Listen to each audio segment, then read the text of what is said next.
नमस्कार, मैं हूं आशीष और आप देख रहे हैं आशीष कॉमर्स क्लासेस। मेरे प्रिय साथियों, हम लोग अपने वीडियोस में चर्चा कर रहे थे कॉर्पोरेट अकाउंटिंग की और इसमें हमारा आज की वीडियो का टॉपिक है ख्याति का मूल्यांकन यानी वैल्यूएशन ऑफ गुडविल। इस वीडियो में हम लोग समझेंगे कि ख्याति के मूल्यांकन का मतलब क्या होता है,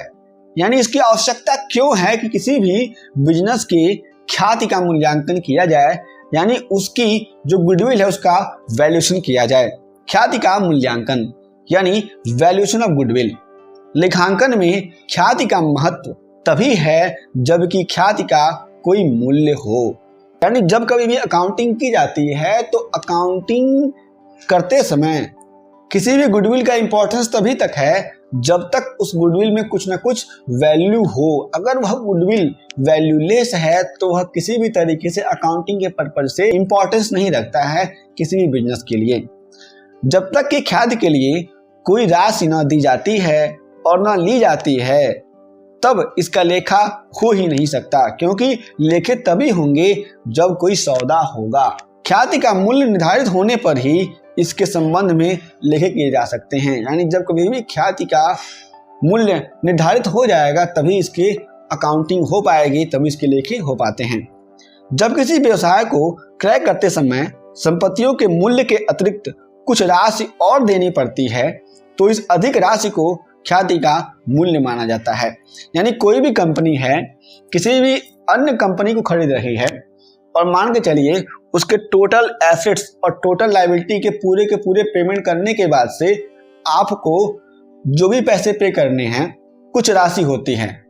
लेकिन आपसे जो भी बिजनेस है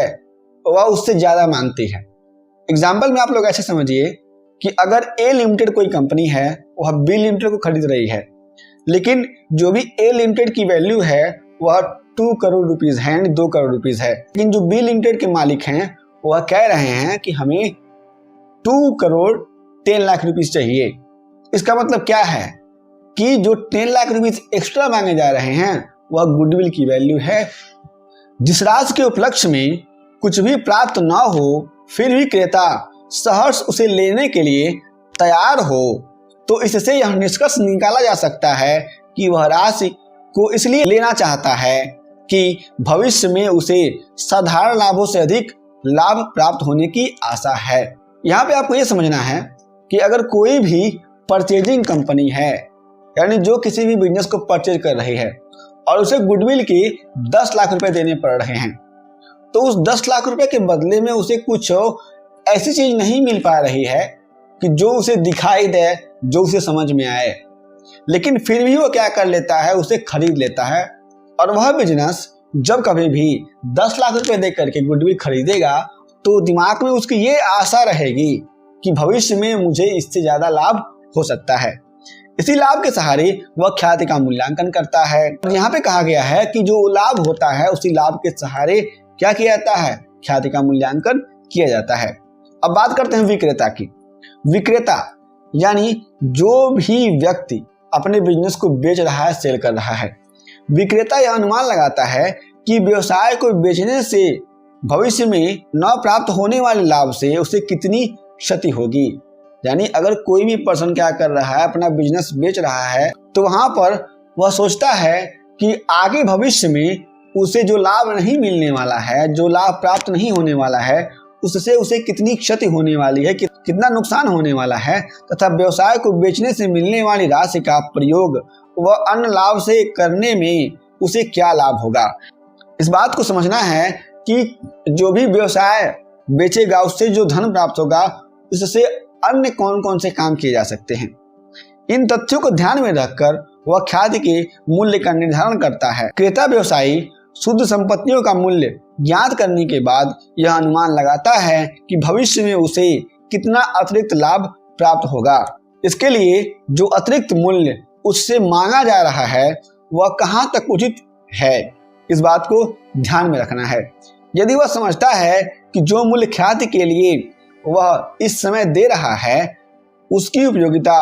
उस समय उसके लिए लाभ से कम है या उसे व्यापार में क्रय करने में प्राप्त होगा, तो वह ख्याति की राशि देने के लिए हमेशा तैयार हो जाता है। इस बात को आपको समझना है कि किसी भी बिजनेस को खरीदा जाता है तो बिजनेस जो खरीदने वाला है वह ये देखता है, समझता है, सोचता है कि जो भी हम लोग खाद्य खरीद रहे हैं उससे हमें कितना लाभ होने वाला है और उसके बदले हमें कितना मूल्य देना पड़ रहा है। इन सारी की सारी बातों को ध्यान में रख के किसी बिजनेस की गुडविल का वैल्यूएशन होता है और गुडविल परचेज किया जाता है और सेल किया जाता है।